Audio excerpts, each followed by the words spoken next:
analysis of every question that was asked. Listen, thanks for everyone for your comments, your concerns. I understand that. We will do whatever we can to try to help as best we can. We're in this with you, so I get it. This is not perfect, but it is what it is, so we'll do the best we can. Shout out to my maintenance guys and my maintenance folks and my IT folks. Amazing job that they've done to get us where we are. I can't even begin to explain to you the amount of work that they did just to get this place up to snuff and to make you feel safe. So I really thanks to them and even my own staff for just generating orders, applying for grants, doing what we can to keep this ship rolling. It's not been simple, but I can't say enough about them anyway. With regards, there was a couple of questions that came up. One was about bus contracts. We are pretty good with the bus contracts. We have them all set.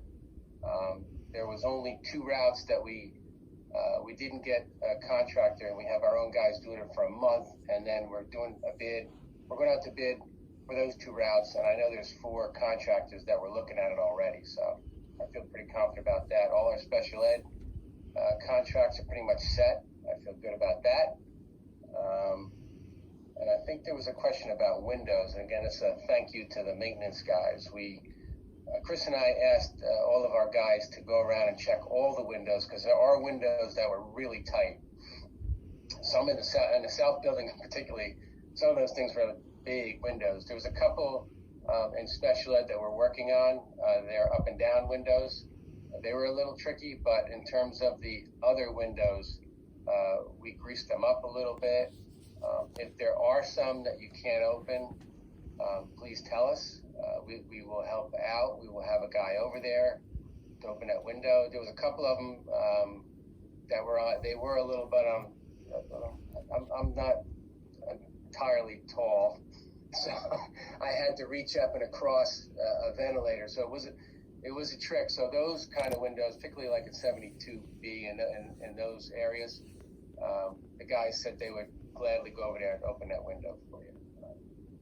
Anyway, so if you're concerned about the windows, we checked every single one of them to make sure that they were operational. So we will help out. If you can't get them, we will do it for you. And then I think with the HVAC stuff, and just to expand on some of the things that Liz said, in terms of the filters, we have the MERV 8 filters. We can't do the MERV 13.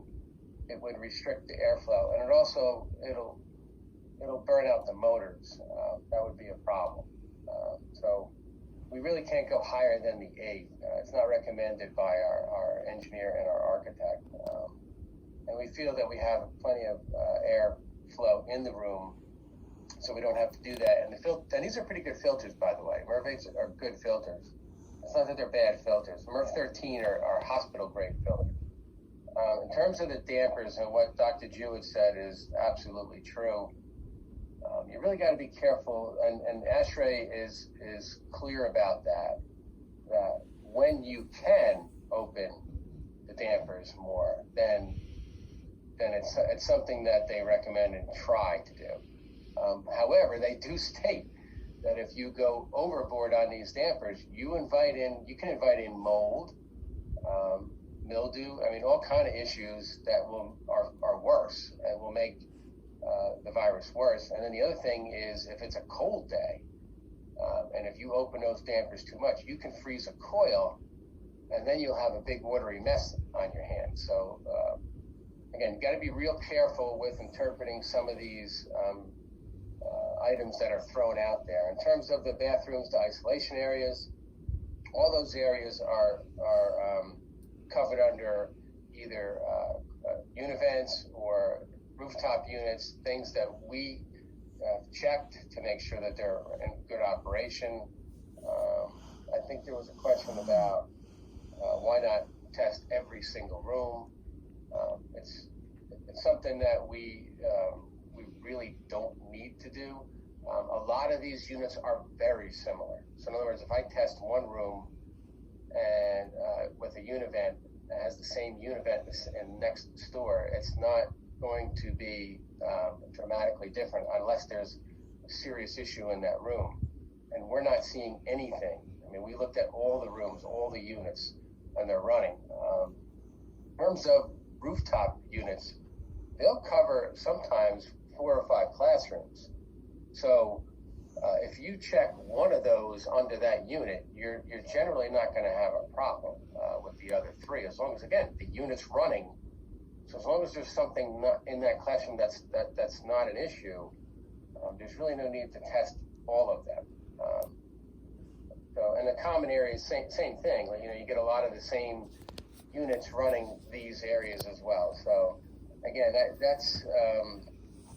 that may be a little overkill. We're doing the best we can in terms of getting that data ready for you, and it's been quite a task to work with our engineers, our architects, this air balancer, to try to get this information and also make sure that it's accurate and complete. And that, to me, was the most important thing. I don't want to put out information that is not totally accurate. So that wouldn't help anybody feel more comfortable.